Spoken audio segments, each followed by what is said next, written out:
오늘 하나님의 말씀은 사도행전 19장 1절에서 7절까지 말씀입니다. 신약성경 사도행전 19장 1절에서 7절까지 말씀입니다.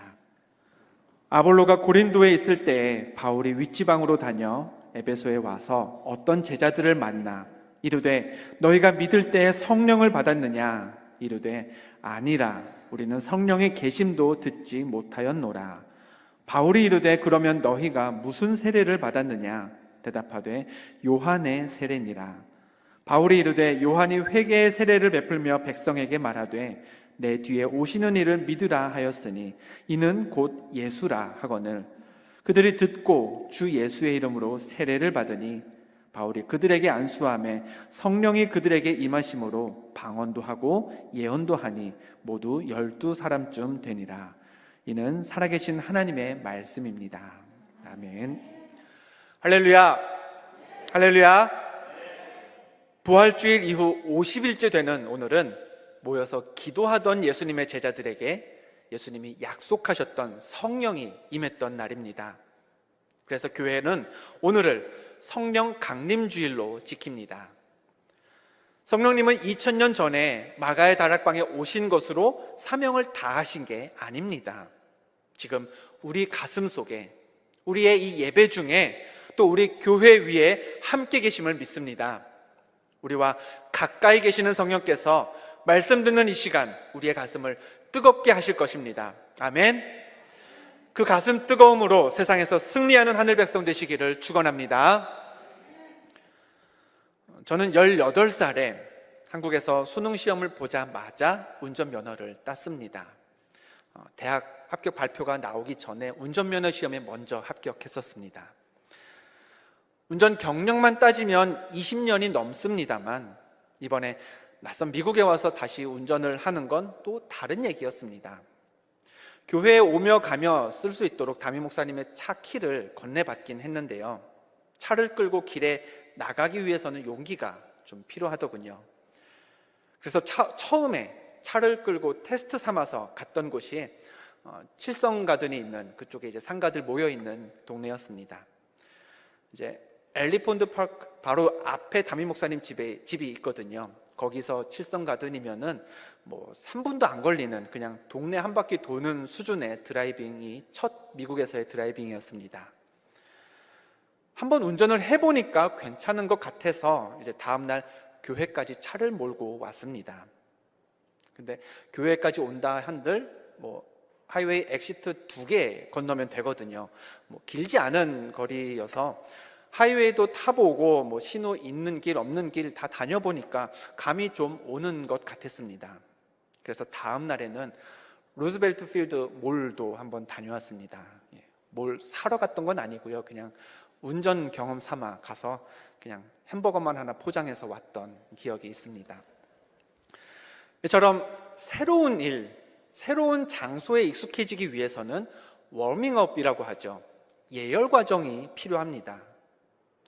무슨 일이든 낮은 단계부터 차근차근 적응하면서 수준을 높여가야 일의 효율도 높아지고요, 더 안전한 방법이기도 하죠. 예수님도 마찬가지셨습니다. 예수님이 세상을 향해 가장 먼저 전하셨던 메시지는 이거였습니다. 마태복음 4장 17절을 보죠. 회개하라, 천국이 가까이 왔느니라. 예수님은 친절하게 세상을 향해서 첫 메시지를 전할 때 자기 자신을 소개하지 않으셨습니다. 상냥한 인사말을 건넨 것도 아니셨죠.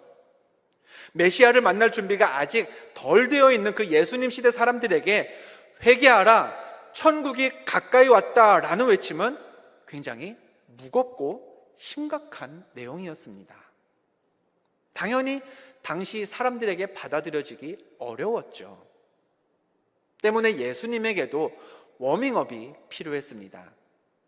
우리가 다 죄인이어서 우리한테는 회개가 필요하다라는 사실을 깨닫게 해줄 사람, 마지막 때가 멀지 않았다라는 그런 예비 신호를 줄 사람이 있어야 했죠. 그 일을 감당했던 사람이 세례 요한이었습니다. 오늘 본문은 사도 바울이 에베소에 있을 때 이야기입니다. 바울은 본문에 어떤 제자라고 기록된 사람들과 만나서 이야기를 나누다가 조금 이상한 낌새를 느꼈습니다. 그 사람들과 대화를 하면 할수록 이들이 복음에 대해서 알기는 아는데 뭔가 바울 자신과는 다른 신앙을 가진 사람처럼 여겨졌던 거죠. 그래서 바울이 물었습니다. 본문 2절입니다. 너희가 믿을 때에 성령을 받았느냐? 아니나 다를까 그 어떤 제자들은요 이렇게 대답했습니다. 아니라 우리는 성령의 계심도 듣지 못하였노라. 참 이상하죠. 바울의 시대는요, 초대교회는요, 성령의 역사가 어느 때보다 강력했습니다. 사도행전 말씀은 우리 오늘 읽은 본문이 사도행전인데요, 이 사도행전을 읽다 보면 한 장 한 장을 넘길 때마다 초대교회의 성령이 어떻게 역사했는지가 고스란히 담겨 있습니다. 그런데 제자들이라고 기록된 이 사람들, 즉 예수님의 제자는 아니지만 누군가를 통해서 복음을 전해 들었고 이미 신앙의 테두리 안에 들어와 있었던, 그래서 오늘 바울과 이야기 나누고 있던 이 사람들은 성령에 대해서 들어보지도 못했다고 그렇게 말했습니다. 바울 역시도 이상한 걸 느끼고요, 다시 재차 물었습니다. 본문 3절입니다. 바울이 이르되 그러면 너희가 무슨 세례를 받았느냐? 대답하되 요한의 세례니라. 아니 도대체 무슨 세례를 받았기에 성령에 대해서 하나도 모르십니까? 라고 바울이 물었더니 그 사람들은 요한의 세례를 받았다고 고백했습니다. 어떤 제자들이라고 본문에 기록된 이 사람들은 세례 요한의 제자들을 통해서 요한의 신앙을 갖게 된 그런 사람들이었던 셈이죠. 앞서 살펴본 대로 요한은 예수님에 앞서서 예수님의 길을 예비했던, 열방의 구원을 위한 워밍업을 전담했던 그런 인물이었습니다. 그런데 왜 그와 그의 제자들은 성령을 알지도 못한 채 바울과 전혀 다른 신앙을 가지게 되었을까요? 예수님보다 앞서서 세례 요한이 세상에 전했던 메시지는 이랬습니다. 마태복음 3장에 기록된 말씀인데요, 이미 도끼가 나무 뿌리에 놓였으니 좋은 열매를 맺지 아니하는 나무마다 찍혀 불에 던져지리라 라고 했습니다.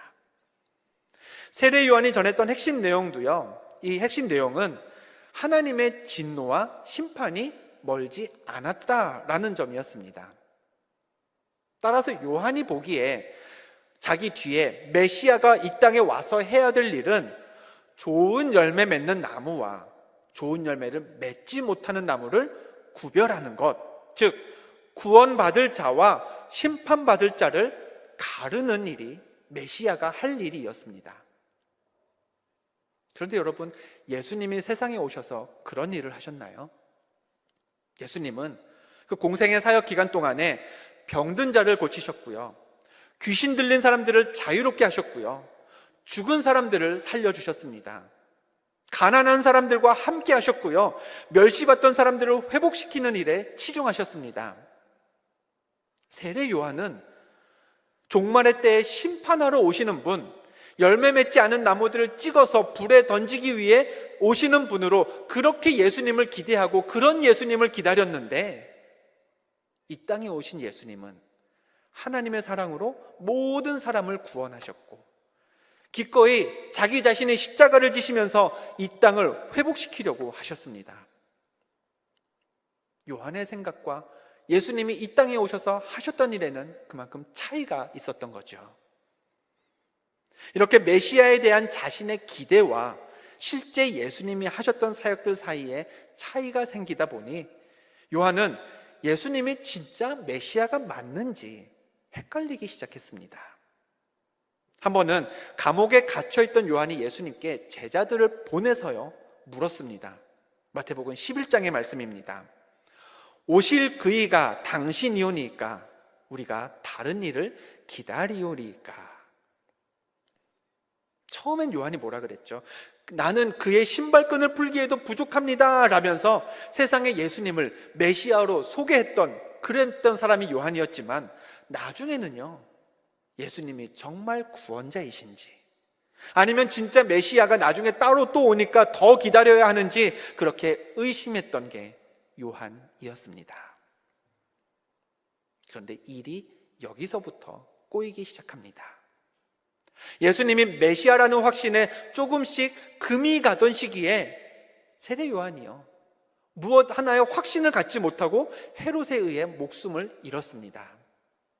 그렇게 스승 요한이 갑자기 숨을 거두자 곤란해진 것은 요한의 제자들이겠죠. 예수님이 메시아인지 아닌지 정답이 주어지지 않은 상황에서 세례 요한이, 스승이 죽고 또 얼마 안 있어서 예수님마저 십자가에서 숨을 거두셨습니다. 이런 상황에서 교회의 역사에 따르면 이후 세례 요한의 제자들은 예수님에 대해 이렇게 결론을 내렸습니다. 한때 메시아로 지목받기는 했지만 십자가에서 죄인으로 처형당한 예수는 메시아가 아니다라고 말이죠.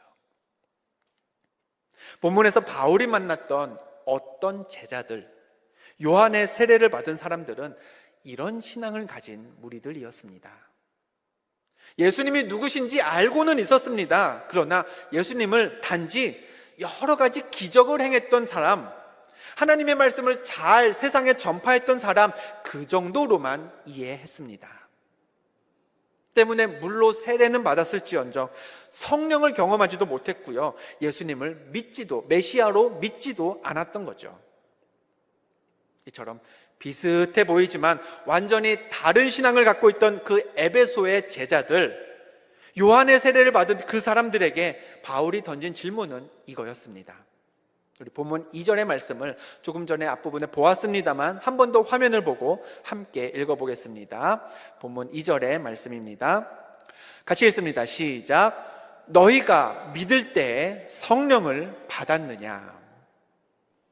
바울은 에베소에서 만난 그 사람들이 어떤 신앙을 가졌는지, 제대로 된 믿음을 가지고 있는지 확인하기 위해서요, 여러분들 11조 하십니까? 성경은 규칙적으로 읽고 계십니까? 봉사는 얼마나 하십니까? 이런 질문 던지지 않았습니다. 딱 하나 물었죠. 성령 받았는지를 물었습니다. 바울에게 올바른 신앙을 판단하는 최우선의 기준은, 가장 앞서 있는 기준은 성령을 받았는가, 그렇지 않은가 였던 것이죠. 우리는 어떻습니까? 여러분은 어떠신지요? 성령 받으셨습니까? 성령 받으셨습니까? 바울은 성령 받았는지의 여부로 그 신앙이 바른지 아닌지를 판단했는데, 여러분은 성령 받고 제대로 된 신앙생활 하고 계십니까? 초대교회 성도들은요, 당연히 성령을 받아야 한다고 여겼습니다. 성도라면 성령을 받는 게 맞다고 여겼습니다. 성령 받았는지의 여부로 신앙생활 제대로 하고 있는지를 파악했습니다. 그런데 우리는 조금 다르죠. 성령을 굉장히 생소하게 여깁니다. 성령을 신앙생활에서 꼭 필요한 필요 조건이 아니라 받으면 좋고 아니면 그만인 부수적인 보너스 정도로 여깁니다. 이유는 두 가지입니다. 첫째, 우리는 하나님이 아주 특별한 사람에게만 성령을 주신다고 여깁니다. 물론 틀린 생각은 아닙니다. 모세, 사무엘, 기드온, 삼손이며 엘리야, 이사야 등등 하나님은 특별한 이들에게 특정한 시간 동안 성령님을 부어주기도 하셨습니다. 하지만 성령은요, 특별한 몇몇 사람들에게만 오시지 않습니다. 우리 선지자 요엘의 예언을 화면을 보고 같이 읽어볼까요? 요엘서 2장 28절입니다. 시작. 그 후에 내가 내 영을 만민에게 부어주리니 너희 자녀들이 장래일을 말할 것이며 너희 늙은이는 꿈을 꾸며 너희 젊은이는 이상을 볼 것이며. 또 에스겔서의 말씀은 이렇습니다. 내가 다시는 내 얼굴을 그들에게 가리지 아니하리니 이는 내가 내 영을 이스라엘 족속에게 쏟았음이라. 하나님은요, 하나님의 영을 신실한 사람에게만 혹은 필요한 사람에게만 주겠다고 하지 않으셨습니다.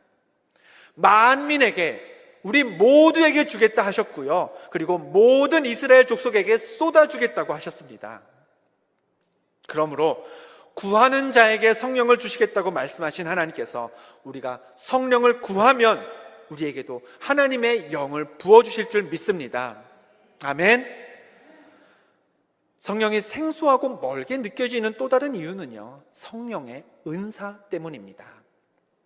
은사는 성도가 성령 받았음을 나타내는 증거죠. 바울은 고린도전서 12장에서 성령을 받으면 어떤 사람에게는 지혜의 말씀을, 어떤 사람에게는 병 고치는 은사를, 또 예언과 방언은 물론이요, 그 방언들을 통역하는 능력까지 성령께서 각 사람에게 은사로 나누어 주신다고 했습니다. 물론 신유의 은사, 예언과 방언의 은사는 모두 성령 받은 성도에게 주어지는 귀한 선물입니다. 그렇지만 성령의 은사는요, 거기서 그치지 않습니다.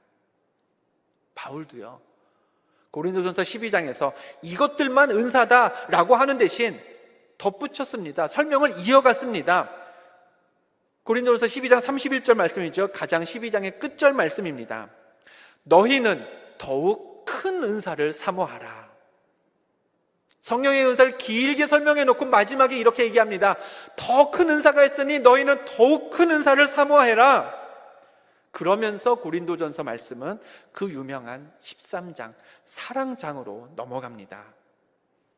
이렇게 이어지죠. 사랑은 오래 참고, 사랑은 온유하며, 사랑은 시기하지 않고 자랑하지도 않으며, 무례히 행하지도 자기의 유익을 구하지도 않는다. 그러므로 성령의 은사 중에는 방언, 예언처럼 성령 받았음을 겉으로 드러내는 은사도 있지만 오래 참는 것, 자랑하지 않는 것처럼 아무것도 드러낼 게 없는 조용한 은사도 있습니다. 자랑하지 않는 게 은사인데 자랑하지 않는다는 사실을 어떻게 자랑할 수 있겠습니까? 또 은사 중에는요, 병 고치는 은사처럼 사람들에게 유익을 끼치는 은사가 있지만 자기의 유익을 구하지 않는 것처럼 오히려 내가 손해를 보는 은사도 있습니다. 우리는 손해를 보면 그걸 은사라고 생각하지 않죠. 아이고, 저 덜 떨어진 사람 같으니 하면서 그건 좀 모자라고 좀 부족한 부분으로 여깁니다. 하지만 성경은 분명히 전합니다. 손해보는 것도 은사일 수 있는 겁니다. 사랑하는 마음 때문에 내가 좀 손해봐도 참으면 그것도 성령의 은사인 겁니다. 겉으로 드러나는 은사가 없다고 해서요, 성령이 저 멀리 떨어져 계신 게 아닙니다. 대단한 능력이 나에게 없다고 해서요, 우리가 성령을 받지 못한 것도 아닙니다. 이웃을 사랑하라라는 예수님의 그 가르침대로 누군가를 사랑할 수 있다면, 그래서 고린도전서 13장 말씀처럼 누군가를 사랑하기 때문에 오래 참을 수 있고 시기하지 않을 수 있다면 이미 우리는 성령의 은사를 받았음을 믿으시길 바랍니다. 어느 빈집에 도둑이 들었습니다. 보통 도둑이 든 집에는요, 흔적이 남죠. 잠겨있던 문이 뜯어져 있을 수도 있고요, 창문이 깨져 있을 수도 있습니다. 도둑이요, 물건 훔치러 오면서 죄송합니다, 제가 잠깐 들어가겠습니다 하고 신발을 벗고 들어갈 리는 없으니까 방바닥에 아마 신발 자국도 남아있을 겁니다. 그러나 경찰이 도둑을 잡을 때 필요한 증거는 이런 눈에 보이는 단서들이 아닙니다. 요새는 도둑들도요, 바보가 아니죠. 그런 증거는 깔끔하게 닦아놓고 없애놓고 흔적 없이 사라질 겁니다. 오히려 결정적인 증거는요, 맨눈으로 찾을 수 없는 작은 지문, 사람 눈으로는 이게 누구 건지 구별할 수 없는 머리카락 하나, 아니면 미세한 혈흔, 핏자국, 이런 작고 보이지 않는 것들이 대부분입니다. 성령님도 마찬가지입니다. 간혹 성령님은 우리 삶에 요란하게 흔적을 남기기도 하시지만 때로는 그 흔적이 미세하다 못해서 거의 보이지 않는 지문 같을 때도 있습니다.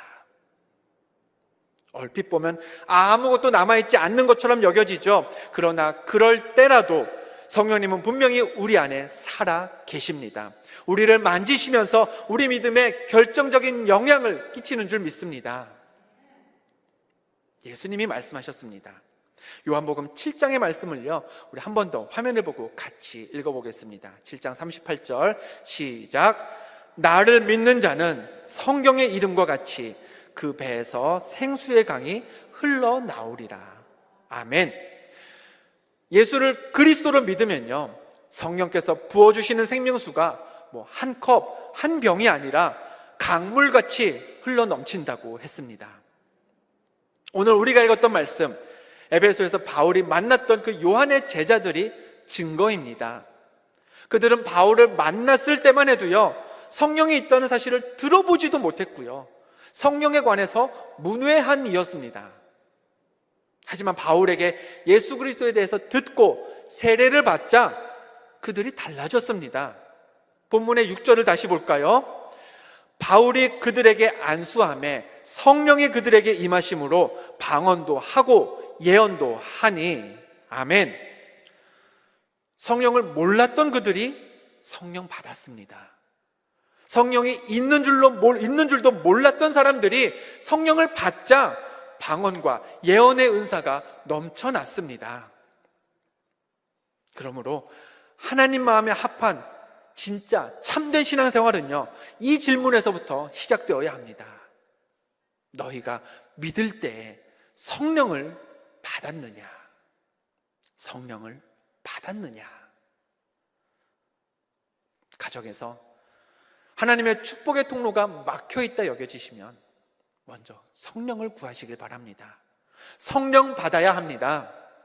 일터에서 하나님의 도우시는 손길이 멀게 느껴진다면 성령을 구해서 하나님을 만나야 합니다. 성령님을 통해 하나님과의 거리를 좁히셔야 합니다.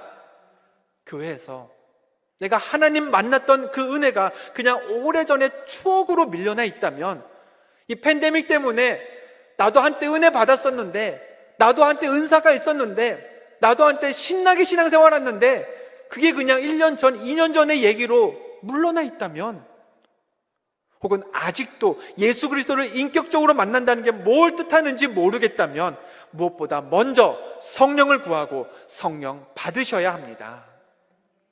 성령은요, 결코 멀리 계시지 않습니다. 성령은 스케줄이 꽉 차 있어서 오랫동안 기다려야 만날 수 있는 분이 아닙니다. 구하면 즉시 오실 수 있는 곳에 지금 우리 가까이에 있음을 믿습니다. 가정에서, 일터에서, 학교에서 여러분이 그리스도인이라는 이름으로 어디에 머물든지 성령 받아서 제대로 된 신앙생활 하실 수 있기를 축원합니다. 성령 받아서 성령 받은 자에게 하나님이 주시는 그 강물같이 흐르는 은사를 누리면서 다윗이 고백했죠. 주여 내 잔이 넘치나이다. 시편 23편의 그 고백 여러분들도 하실 수 있기를, 성령의 은사로 충만한 그런 신앙생활 하실 수 있기를 주님의 이름으로 다시 한번 축원드립니다. 축원드립니다. 기도하겠습니다. 하나님, 우리에게 성령을 내려 주옵소서. 성령으로 채워지게 하옵소서. 너희가 성령을 받았느냐? 이 질문에 모두 다 아멘으로 화답할 수 있도록 이 시간 예배하는 뉴욕기둥교회 모든 성도들의 머리 위에 주의 성령께서 임하여 주옵소서. 제대로 된 신앙생활은 성령을 받음에서 시작함을 깨닫습니다. 우리도 성령으로 가득 채워져서 하나님께 칭찬받고 세상에서 본이 되는, 더불어 우리 영혼이 다 기쁨과 평안을 누리는 그런 예수 믿을 맛 나는 신앙생활 하게 하여 주옵소서. 예수 그리스도의 이름으로 기도하옵나이다. 아멘. 우리 찬양하면서 이 시간 준비하신 예물을 드리겠습니다. 찬송가 183장입니다. 빈들의 마른 풀같이 함께 찬양합니다.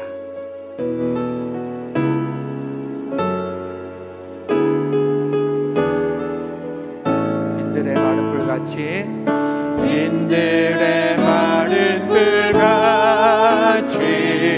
시들은 나의 영혼, 주님이 약속한 성령 간절히 기다리네.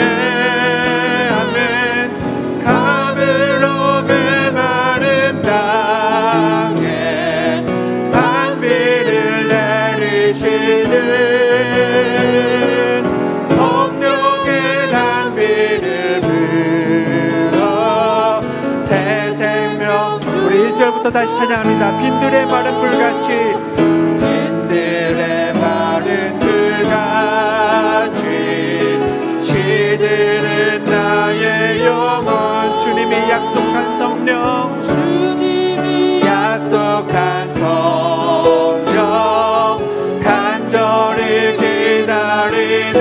감으로 메마른 땅에, 감으로 메마른 땅에 단비를 내리시는 성령의 단비를 부어 새 생명 주옵소서. 반가운 빗소리, 반가운 빗소리 들려 산천이 춤을 추네. 봄비로 내리는 성령 내게도 주옵소서. 찬양합니다. 감으로 메마른, 감으로 메마른 땅에 단비를 내리시는 성령의 단비를 부어 새새. 우리 자리에서 일어나 다시 한번 찬양합니다. 감으로 메마른 땅에, 감으로 메마른 땅에 단비를 내리시는 성령의 단비를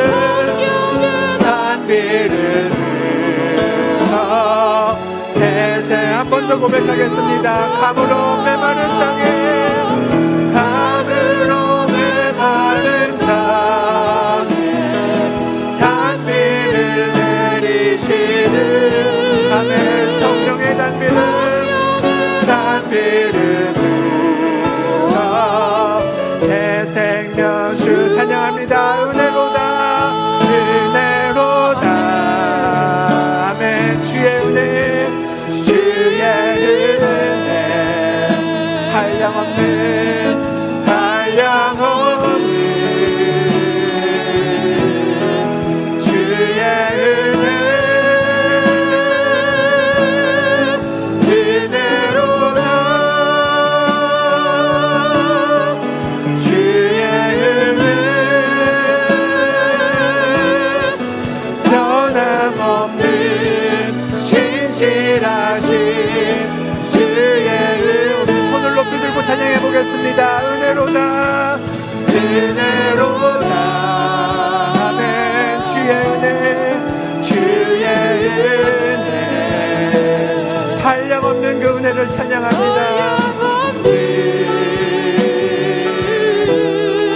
주의 은혜, 은혜로다. 주의 은혜,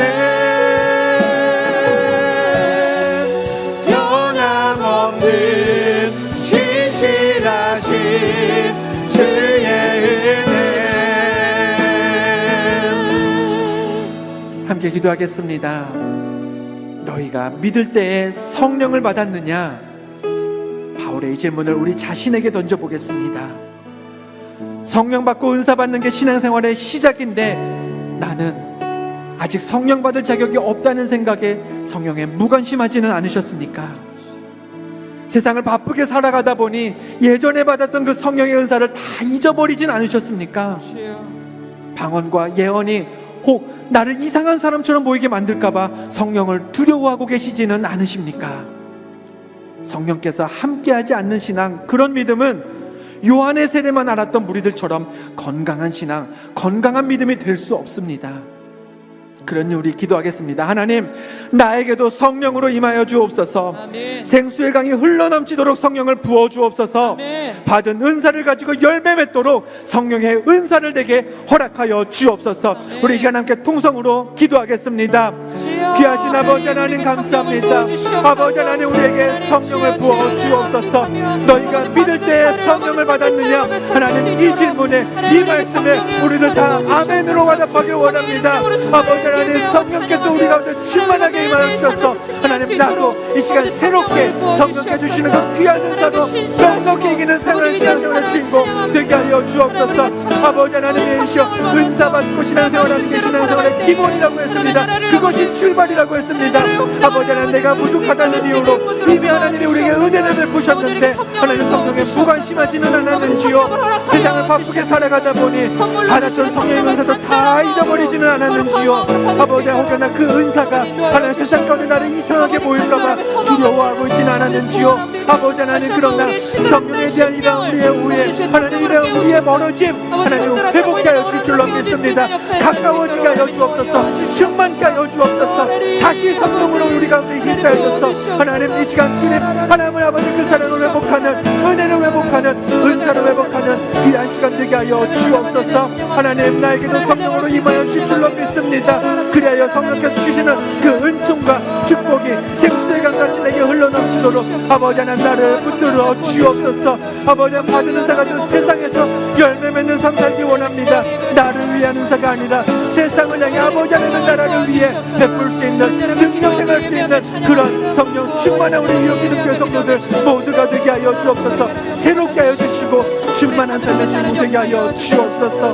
하나님 이끌어 주옵소서. 살아계신 하나님 예수 그리스도를 믿을 때 우리가 다 성령 받고 믿기를 간구합니다. 보혈의 능력을 믿고 천국의 소망을 간직한 우리 믿음이 그저 내 의지로 간신히 세상에서 흔들리지 아니하며 어쩌다 보니 지키어내는 그런 믿음 아니라 성령 받아서 성령의 은사로 풍성해지는 넉넉히 세상을 이기는 믿음 되기를 원합니다. 성령 하나님 우리에게 임하여 주옵소서. 성령 받고 예수 믿어서 이 땅에 복음의 선한 흔적을 많이 남기고 사는 주의 백성들 모두가 되게 하여 주옵소서. 정성으로 예물 드립니다. 이 물질로 우리들 세상에서 많은 건 누릴 수 있지만 내가 누리는 것보다 나를 구원하신 하나님께 드림이 더욱 귀하기에 우리의 땀과 수고의 흔적을 하나님께 드립니다. 하나님 기쁨으로 받아 주옵소서. 포도주가 바닥난 이후에 더 좋은 포도주로 항아리를 채우셨던 예수님의 기적을 기억합니다. 예물 드림으로 우리 일상의 물질에 빈틈이 생기는 것 같아도 더 좋은 것으로 더 풍족히 채우시는 하나님의 능력을 맛보는 우리들 되게 하옵소서. 교회와 성도들을 섬기며 간식을 제공한 분도 있습니다. 저의 작은 섬김이 이 교회를 더욱 살찌우게 함을 믿습니다. 성령께서 저의 가정과 일터에도 많은 은사를 허락하여 주옵소서. 이제는 우리를 구원하신 예수 그리스도의 은혜와 아버지 하나님의 사랑하심과 성령님의 교통하심이 성령 강림주일 성령 받고 예수 믿는 것이 참된 신앙생활임을 깨닫고 성령의 임재를 간구하며 세상으로 향하는 유역 기독교의 모든 성도들의 머리 위에 저들의 일터와 가정 위에 지금부터 영원토록 함께 하시기를 간절히 축원하옵나이다. 아멘.